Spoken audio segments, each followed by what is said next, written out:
In today's video, I'm going to give you some background about the FDCPA, why it was passed, who it helps out, and why it's an important statute. Hi, my name is Bill Clanton. I'm a consumer protection attorney in Texas. And today I'm going to answer the most common questions I get. What is the FDCPA?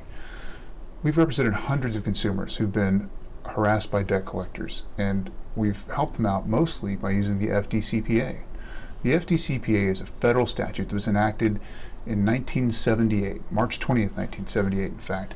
And when it was passed, Congress had complaints, lots of complaints about the debt collection industry. And they started off the FDCPA with this sentence: there is abundant evidence of the use of abusive, deceptive, and unfair debt collection practices by many debt collectors. So Congress knew there was a problem, and there's stories about the numbers of complaints that Congress had received about this. It was a well-known problem.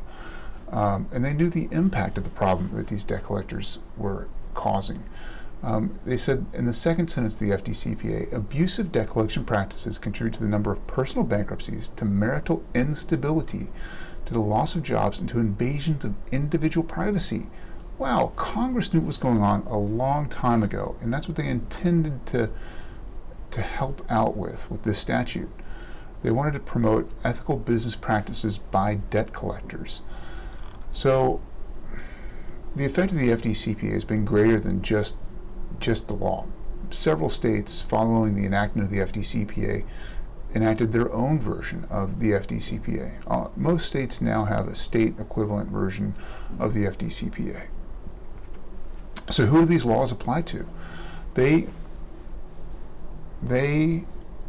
apply to third-party debt collectors, debt buyers whose primary purpose is debt collection, as opposed to the resale of these stale debts, consumer debt collection lawyers, to post-default mortgage servicers, and in some cases repo men.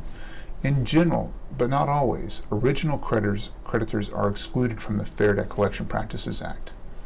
So what did Congress give consumers with the FDCPA? They gave them the tools to protect themselves and to fight back. If you've heard about how debt collectors aren't allowed to call at certain times of the day, well, that's because of the FDCPA.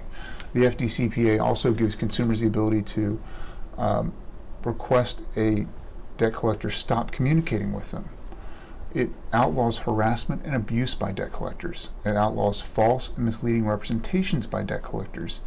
It outlaws unfair practices by debt collectors, and those are all in the FDCPA under 15 United States Code 1692 D, E, and F as harassment and abuse, false misleading practices, and unfair practices.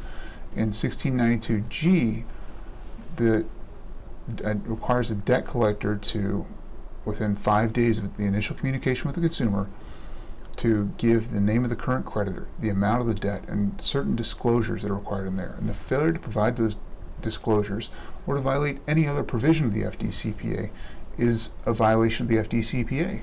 And so what happens when somebody violates the FDCPA?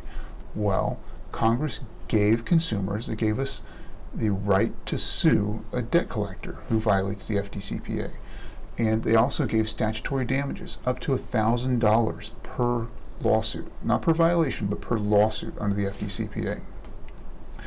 The FDCPA is also what's called a fee-shifting statute, meaning that if an attorney successfully brings a debt collection case, an FDCPA case, then the debt collector has to pay the attorney's fees.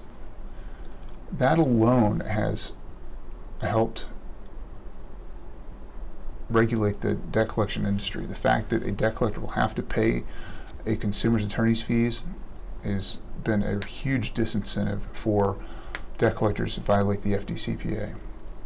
If you've been mistreated or harassed by a debt collector and you're still dealing with this problem, please give us a call, 210-226-0800. And thanks for watching.